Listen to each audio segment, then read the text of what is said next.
नमस्कार दोस्तों, हिंदी साहित्य चैनल पर आप सभी दोस्तों का स्वागत है। दोस्तों, इस वीडियो से पहले राजस्थान किसान आंदोलन से संबंधित वीडियो जो चैनल पर अपलोड किए जा चुके हैं। आज के इस वीडियो में हम पढ़ेंगे गुर्जर प्रतिहार। राजस्थान के इतिहास में गुर्जर प्रतिहार वंश की अगर हम बात करें तो हमें गर्व महसूस होता है। दोस्तों, एक ऐसा राजवंश जिसने समय समय पर भारत के विदेशी आक्रमणकारियों से रक्षा की और एक कवच की भांति आगे डटे रहे। गुर्जर प्रतिहार वंश से संबंधित हर एग्जाम में आपको एक या दो क्वेश्चन परीक्षा में ज़रूर मिलते हैं और ज़्यादातर विद्यार्थी इस टॉपिक को कठिन मानते हैं क्योंकि ज़्यादा डिटेल पढ़ते नहीं हैं वो। तो इस वीडियो में हमने पूरे गुर्जर प्रतिहार वंश के सारांश को तैयार किया है और इसको इस प्रकार से तैयार किया गया है कि कोई भी परीक्षा में कोई भी प्रश्न इस सारांश से बाहर ना जाए। तो हमने पूरी कोशिश की है। दोस्तों, आप शुरुआत से लेकर एंड तक वीडियो को अच्छी तरह देखें और अपने रजिस्टर में जो मुख्य तथ्य हैं वो नोट कर लें। तो चलिए दोस्तों, शुरुआत करते हैं आज के वीडियो की।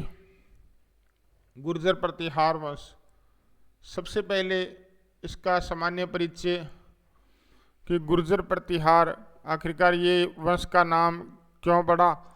गुर्जर का अर्थ होता है गुर्जरात्र। जैसे राजस्थान का जो हिस्सा है दक्षिण पश्चिम का, ये जो दक्षिण पश्चिम का हिस्सा है ये गुजरात की सीमा के पास लगता है। तो गुजरात की सीमा के पास लगने वाले मरुधर के जो राजस्थान के हिस्से को गुजरात्रा कहा जाता था और प्रतिहार का अर्थ है रक्षक या द्वारपाल। जिस प्रकार से गुर्जर प्रतिहारों ने भारत की विदेशी ताकतों से रक्षा की है तो वो कवच बनकर डटे रहे, उनसे युद्ध भी किए, उनको भगाया भी, तो वो रक्षक की भांति खड़े रहे। जिस प्रकार द्वारपाल होते हैं, द्वारपाल की तरह वो आगे खड़े रहे और उनसे युद्ध भी किया। तो प्रतिहार का अर्थ होता है रक्षक या द्वारपाल। ठीक है दोस्तों, गुर्जर जाति का सर्वप्रथम उल्लेख किस अभिलेख में मिलता है। गुर्जर जाति की अगर हम बात करें तो इनका जो उल्लेख है सबसे पहले किस अभिलेख में मिलता है। बादामी के चालुक्य नरेश पुलकेशिन द्वितीय के ऐहोल अभिलेख में। किस अभिलेख में? ऐहोल अभिलेख में। और ये अभिलेख जो बादामी के चालुक्य नरेश पुलकेशिन द्वितीय के टाइम में जो लिखा गया था, उस अभिलेख में गुर्जर जाति का सर्वप्रथम उल्लेख मिलता है। गुर्जर प्रतिहारों का शासनकाल या समयकाल जो रहा है वो 8वीं शताब्दी से लेकर 10वीं शताब्दी तक। दोस्तों, कई बार किताबों में लिखा होता है 6 से 12वीं शताब्दी, तो वो पूरे राजपूत काल का समय है। दोस्तों, तो ये 8 से 10वीं शताब्दी के मध्य जो गुर्जर प्रतिहार वंश का जो समयकाल माना जाता है। ह्वेनसांग ने अपनी पुस्तक सीयूकी में गुर्जर प्रदेश को कूचेलो और बीनमाल को पीलो बोलो का है। ये भी आप ध्यान रखिएगा। जो चीनी यात्री ह्वेनसांग है ना, उसने अपनी पुस्तक में क्या है कि गुर्जर प्रदेश को कूचेलो और बीनमाल को पीलो बोलो का है। दोस्तों, तो दोस्तों इस वीडियो में हम गुर्जर प्रतिहार को मुख्य जो 2 शाखाएं हैं उसके अनुसार पढ़ेंगे तो आपको ये टॉपिक बिल्कुल आसान भी लगेगा। अरब यात्रियों सुलेमान ने गुर्जरों के लिए किस शब्द का प्रयोग किया है। अरब यात्री सुलेमान ने गुर्जरों के लिए किस शब्द का प्रयोग किया है। अल मसूदी ने गुर्जर प्रतिहारों को अल गुज्जर कहा है। क्या कहा है? अल गुर्जर प्रतिहारों को। और राजा के लिए उन्होंने बोरा शब्द का प्रयोग किया है। ये आप ध्यान रखिएगा। अल मसूदी ने गुर्जर प्रतिहारों को अल गुज्जर कहा और राजा के लिए बोरा शब्द का प्रयोग किया। इसके बाद दोस्तों हम बात करेंगे गुर्जर प्रतिहार वंश की जो उत्पत्ति है, गुर्जर प्रतिहारों की जो उत्पत्ति है वो सिद्धांत परीक्षा में कई बार इस प्रकार से प्रश्न पूछा जाता है कि पृथ्वीराज राजसो जैसे मोहन और नैणसी के अनुसार गुर्जर प्रतिहारों की उत्पत्ति किससे हुई। तो इसमें जो ये मेन जो मुख्य जो तथ्य वो दिए गए हैं आपको। पृथ्वीराज राजसो के जो लेखक है चंद्रप्रदयी और मोहनोत नैणसी ने गुर्जर प्रतिहारों की उत्पत्ति अग्निकुंड से मानी है। किससे मानी है? अग्निकुंड से। और गौरी शंकर हीराचंद ओझा ने इन्हें देसी क्षत्रिय कहा है। ये आपको परीक्षा की दृष्टि से मेन जो परीक्षा में आने लायक है वही आपको दिए गए हैं, ये आप अच्छे से नोट कर लीजिएगा। भंडारकर ने इन्हें विदेशी माना है। क्या माना है भंडारकर ने इन्हें? विदेशी। केनेडी महोदय ने इन्हें ईरानी बताया दोस्तों कि जो गुर्जर है वो जो ईरान से आए हैं। और स्टेनकोनो और स्मिथ ने हुनों से उनकी उत्पत्ति मानी है। इसी प्रकार कनिंघम ने कुषाण जाति से इनकी उत्पत्ति मानी है दोस्तों। अब दोस्तों गुर्जर प्रतिहारों की जो राजस्थान में मुख्य जो 2 शाखाएं थी उनके बारे में बात करेंगे और उनको डिटेल से पढ़ेंगे। मोहनोत नैणसी ने गुर्जर प्रतिहारों की कितनी शाखाओं का वर्णन किया? एक तो आप ये याद रख लेना अच्छी तरह से 26।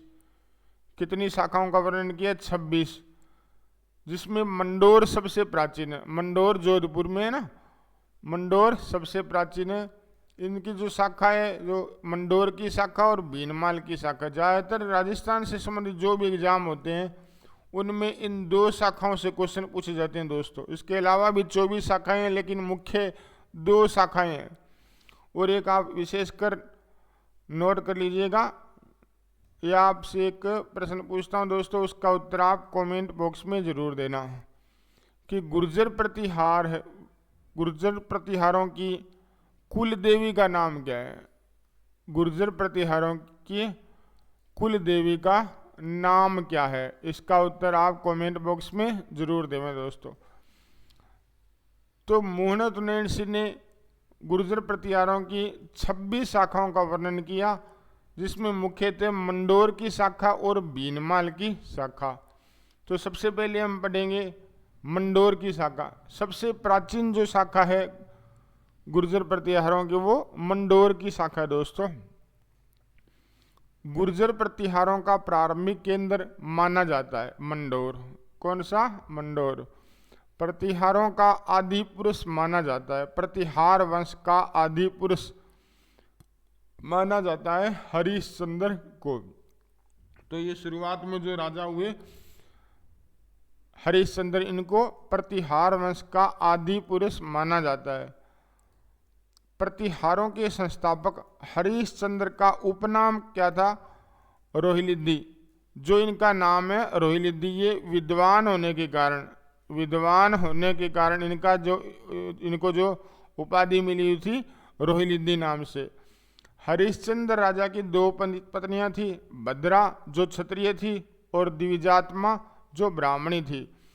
अब ये जो क्षत्रिय पत्नी थी भद्रा, इससे इनके 4 संतान हुए, रज्जिल, भोगभट, दह और कक। मंडोर की वंशावली का प्रारंभ माना जाता है दोस्तों रज्जिल से।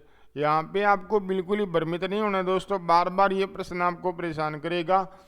प्रतिहार वंश के संस्थापक का सीधा आपसे आदि पुरुष या संस्थापक सीधा आपसे पूछे तो उत्तर उसका होगा हरिश्चंद्र। और अगर मंडोर की वंशावली का प्रारंभ या मंडोर जो वंश है, जो शाखा मंडोर शाखा का जो संस्थापक है, उसके बारे में अगर पूछा जाए तो आपका उत्तर होगा रज्जिल। इसी प्रकार जो ये भीनमाल शाखा है, इसका अगर संस्थापक पूछे तो आपका उत्तर होगा नागभट्ट प्रथम। ये ध्यान रखना, प्रथम, ठीक है। और अगर आपसे मंडोर शाखा का संस्थापक पूछे तो उत्तर होगा रज्जिल, और भीनमाल शाखा का संस्थापक पूछे तो उत्तर होगा आपका नागभट्ट प्रथम। चलिए दोस्तों, भीनमार शाखा के बारे में अन्य तथ्य भी जान लेते हैं।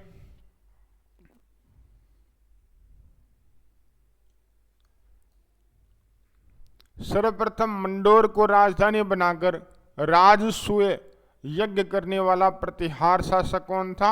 रज्जिल। तो सबसे पहले जो गुर्जर प्रतिहारों की जो राजधानी थी वो कौन सी थी? मंडोर।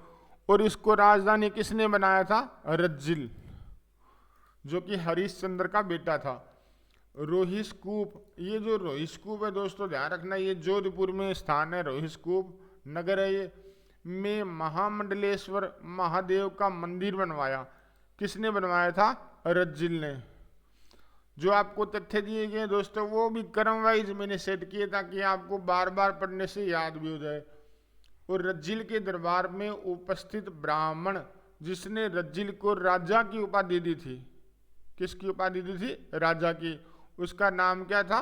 नरहरि। और पिल पाणी अर्थात साहसिक कार्य करने वाला, पिल पाणी का अर्थ क्या होता है? साहसिक कार्य करने वाला की उपाधि किसने धारण की थी दोस्तों? तो ये नरभट्ट जो राजा हुआ था उसने ये जो उपाधि धारण की थी। रोहिष्कूप जो जोधपुर में नगर में यहाँ पे विष्णु मंदिर बनवाया था, किसने बनवाया था? नरभट्ट ने ध्यान रखी दोस्तों। मेड़ता को राजधानी बनाने वाला प्रतिहार शासक कौन था? नागभट्ट। ये जो मंडोर शाखा की बात चल रही है दोस्तों, जो मंडोर शाखा के गुर्जर प्रतिहार है उनकी पहले हम बात कर रहे हैं, उसके बाद में हम बात करेंगे भीनमार शाखा की। तो सबसे पहले तो आपके जो पहले तथ्य आया था, आपको बताया था कि मंडोर को राजधानी किसने बनाया था सबसे पहले? तो उत्तर था आपका रज्जिल। और मेड़ता को राजधानी बनाने वाला प्रतिहार शासक कौन है? नागभट्ट। ये जो नागभट्ट है दोस्तों इसकी भी एक उपाधि थी नाहड़ नाम से। क्या नाम से? नाहड़। रोहिष्कूप नगर में महामंडलेश्वर मंदिर, महादेव मंदिर किसने बनवाया था दोस्तों? रज्जिल ने। इसी प्रकार दोस्तों इसके अन्य तथ्यों में नागभट्ट प्रथम के बाद प्रतिहारों का राजा कौन बना था दोस्तों? नागभट्ट प्रथम के बाद प्रतिहारों का राजा कौन बना था? भोज प्रतिहार। जैसलमेर अर्थात वहां का जो क्षेत्र था उसे वल्ल नाम से जाना जाता था। जैसलमेर में जो वल्ल क्षेत्र है वहां पर देवराज भाटी को पराजित व जोधपुर में सिद्धेश्वर महादेव मंदिर किसने बनवाया था? तो उत्तर होगा दोस्तों सीलू को।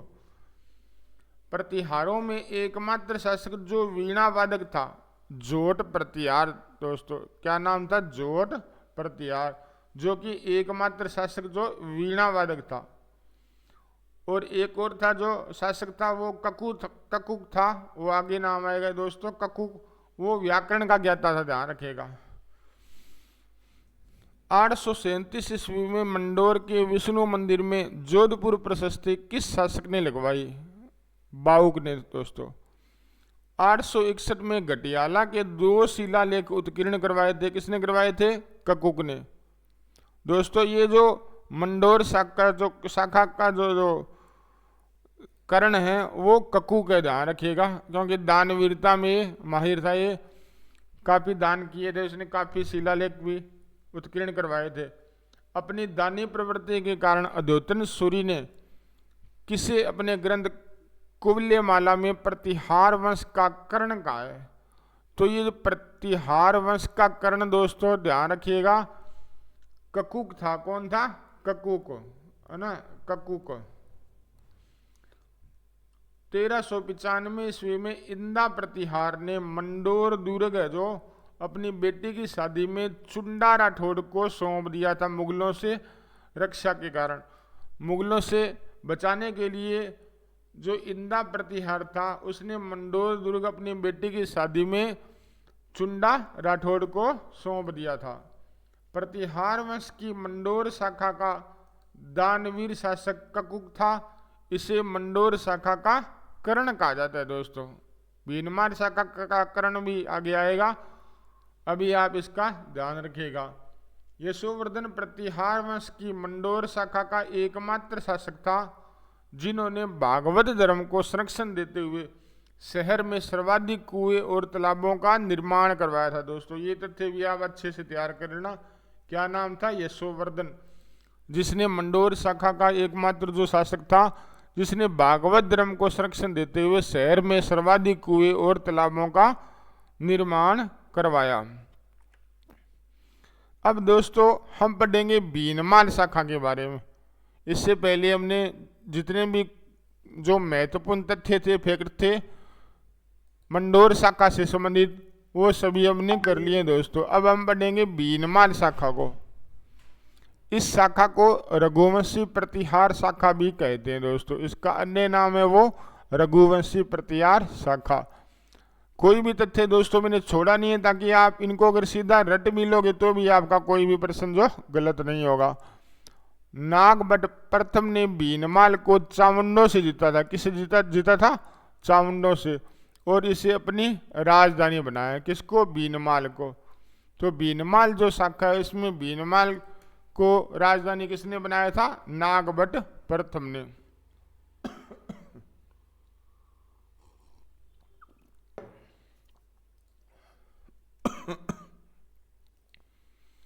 प्रतिहारों की भीनमाल शाखा का संस्थापक किसे माना जाता है दोस्तों? आपको बताया था ना मैंने नागभट्ट फर्स्ट।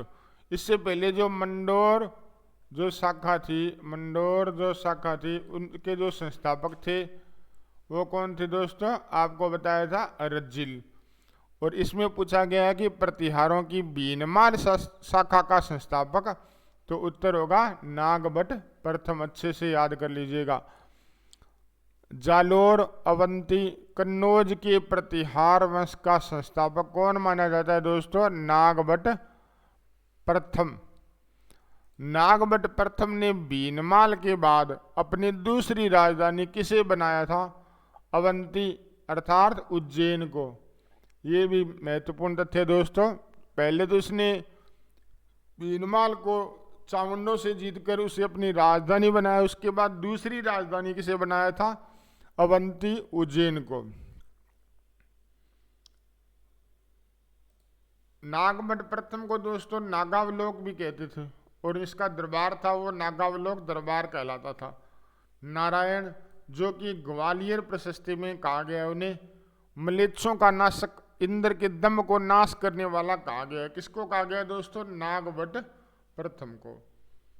दंती दुर्ग, जो कि राष्ट्रकूट शासक था, को हिरण्य गर्भदान का यज्ञ करने के लिए नागभट्ट ने कहाँ आमंत्रित किया है दोस्तों? नागभट्ट ये प्रथम है दोस्तों जिसने भीनमाल जो शाखा की स्थापना की थी।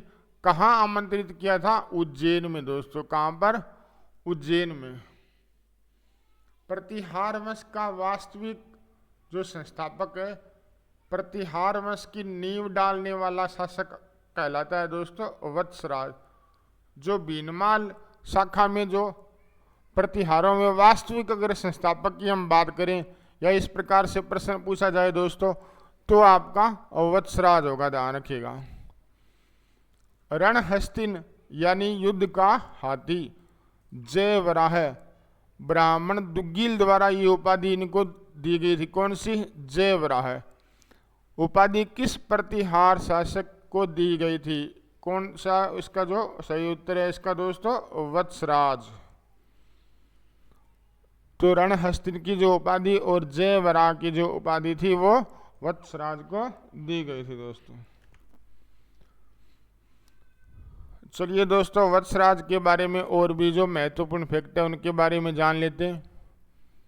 वत्सराज के समय उद्योतन सूरी और आचार्य जिनसेन, ये जो दो जो दरबार में कवि थे इनके जो प्रसिद्ध ग्रंथ है वो देखिएगा।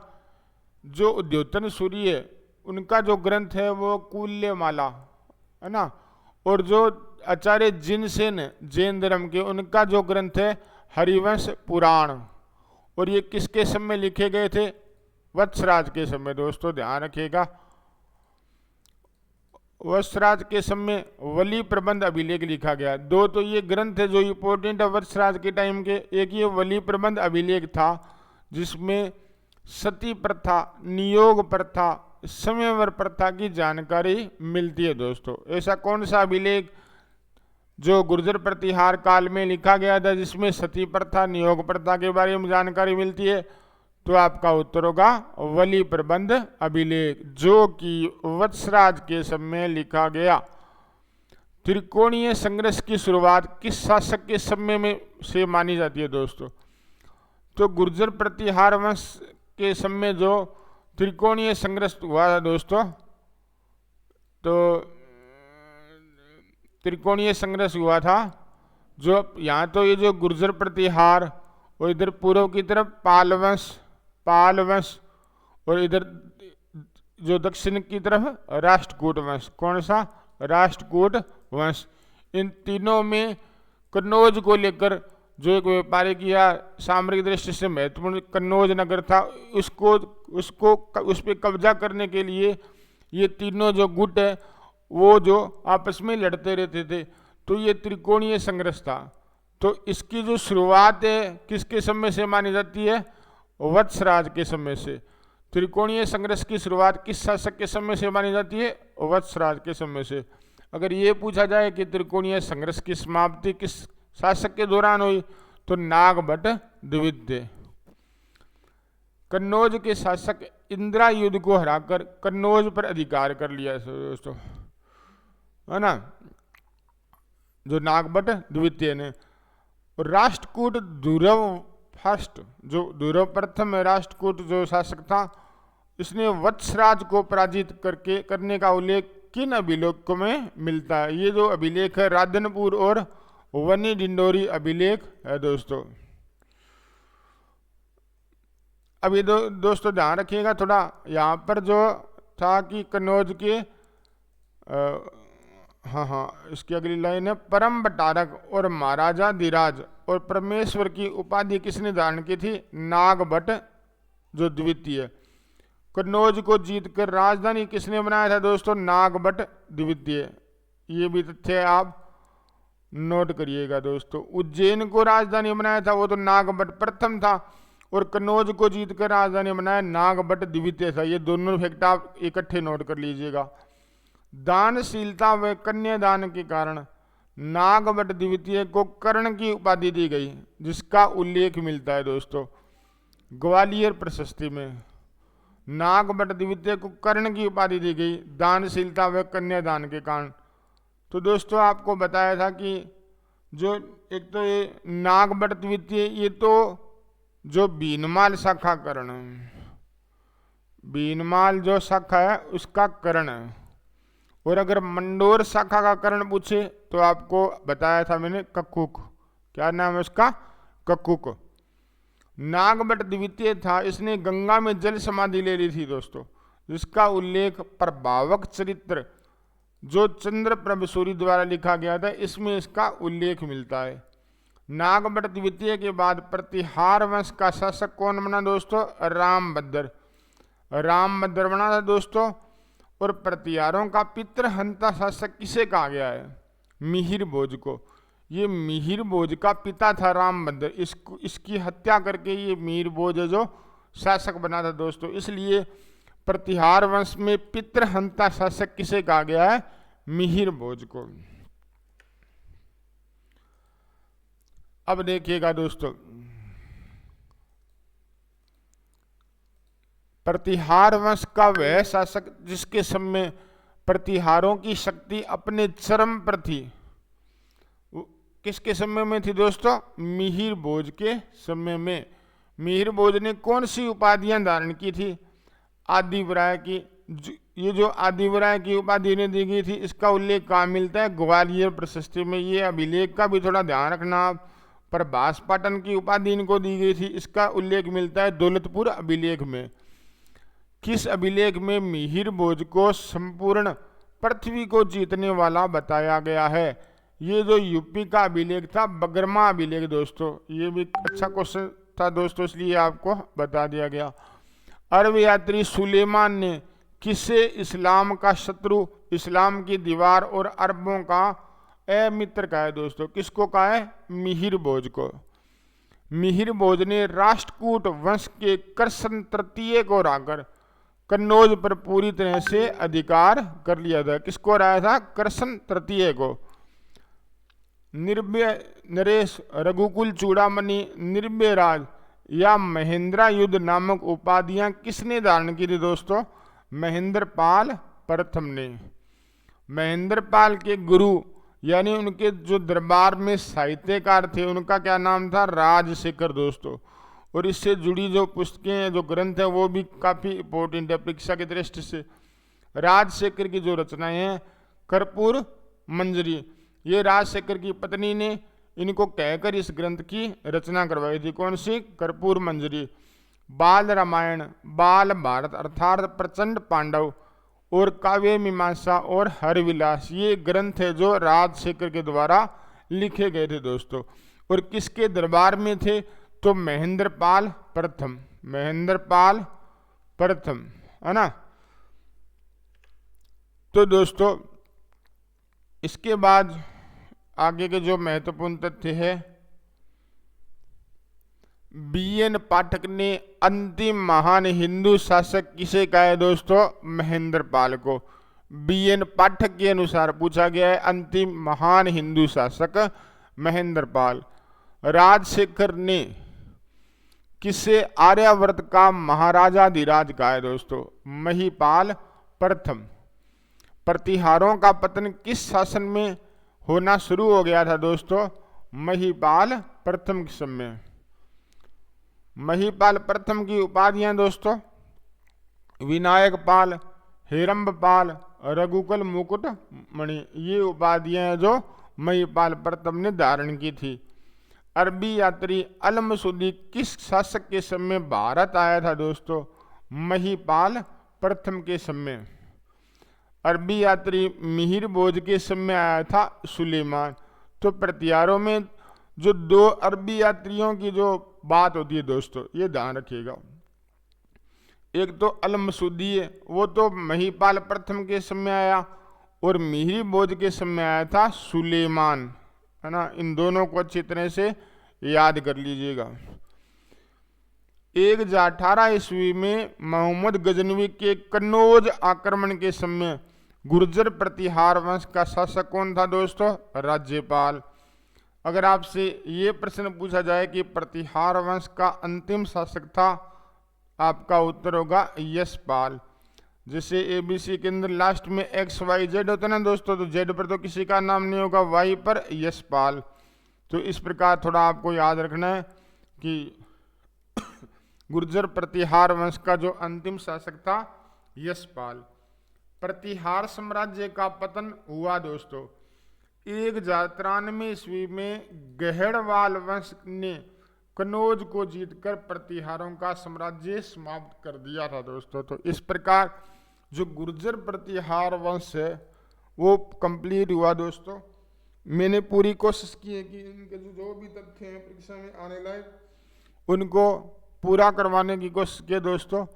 आज का ये वीडियो आपको कैसे लगा, ज़रूर आप इस वीडियो के बारे में जो भी तथ्य या कोई भी ऐसा प्रश्न आपको लगता है कि इम्पोर्टेंट है वो आप कमेंट बॉक्स में ज़रूर लिखें।